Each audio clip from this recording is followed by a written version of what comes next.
অবৈধ বাংলা মদ ব্যবসার আড়ালে বাড়ি ঘরে চলছে রেকেট। যুবকদের আকর্ষিত করতেই মহিলার অভিনব ফন্দি। 22 জানুয়ারি রাতের আঁধারে মহিলার ঘর থেকে গ্রামবাসীদের হাতে উদ্ধার যুবক। অন্ধকার রাতে একা মহিলার ঘরে চলল আসর, বলল গ্রামবাসীরা। ক্ষুব্ধ গ্রামের জনগণ। সমাজ রক্ষার্থে অবৈধ কার্যকলাপে লিপ্ত মহিলার ঘরে গ্রামের প্রমিলা বাহিনীর হানা। উদ্ধার আসরে থাকা মদে মাতাল যুবককে তুলে দেওয়া হয় পুলিশের হাতে। পরে বুধবার অবৈধ মদ ব্যবসায়ী মহিলা গ্রামের মানুষজনদের উপর চড়াও হয়।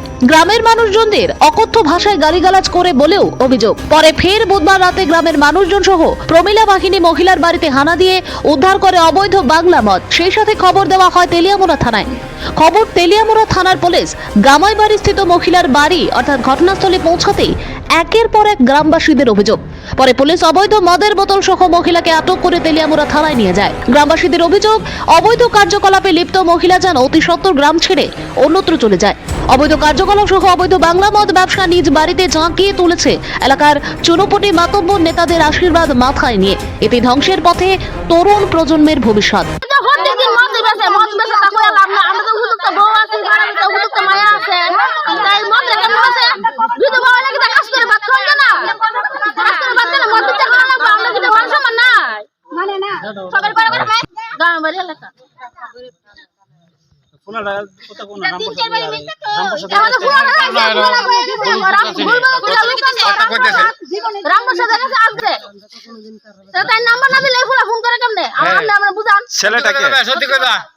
ছেলেটাকে লোক ভর্তি আমি গেছি ধারা দিছি আমার খনি খাবেন ফুলা কেমন একটা লোক হইতে পারে একটা মানুষের সামনে পুরুষ লোকের সামনে আমার মেয়ে লোকের খনি খাইতাম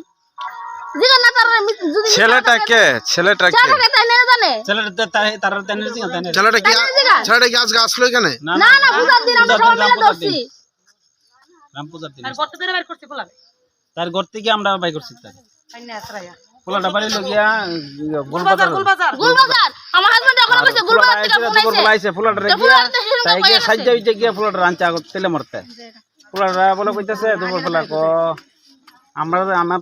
আমি তো রামপ্রসাদ এরিয়ার যদি রামপ্রসাদ এরিয়ার লোক ইহান হইতো আমরা ইহান হইতো গুলগুলিয়া বানাই নিলাম আবার মদ মাংস খা কেমনি বইনের লগে আমরা তো মন বইন আছে ধর্ম বইন আমরা তো ধর্ম বইনের সামনে মদের ক্লাস লমুকিতা আমরা সাহস হইতো না আর এদি মদ মাংস খা আমরা দিকে এর দিকে দইরা নিয়ে আসি পুলিশটা ধরা দিছি আমরা বেদি আমরা পুলিশটা তো ধরে থাকা কালকে বিকালে 9:30 থাকা অনেকে মেয়ে হন বড় হইতাছে আমরা তো বউ হই আমরা তো মান সম্মান আছে না অনেকে জানাইছি আমি তো তাই যে মাত্রা বেশে মদ খাইলে কিন্তু চ্যান্সার থাকে একটা লোক আমরা যদি ফ্যামিলি আমরা আমার জামাই থাকে না অনেক সময় আমার ফ্যামিলি বেড়াইতে দিতে পারে আমি একলা থাকতে পারি যদি 22,000 টাকা কিছু এই রিস্ক নিব কেনা ফেরাম অনেক মানুষ জানাইছি কেউ গাঁও এলাকা না তাই ব্যস্ত আছে আর এখানে তো মদ দেয় বেড়া সুপ্পা দেখা দিতে হে তুই কারে দিয়ে মদ বসে আমি কি বুঝি না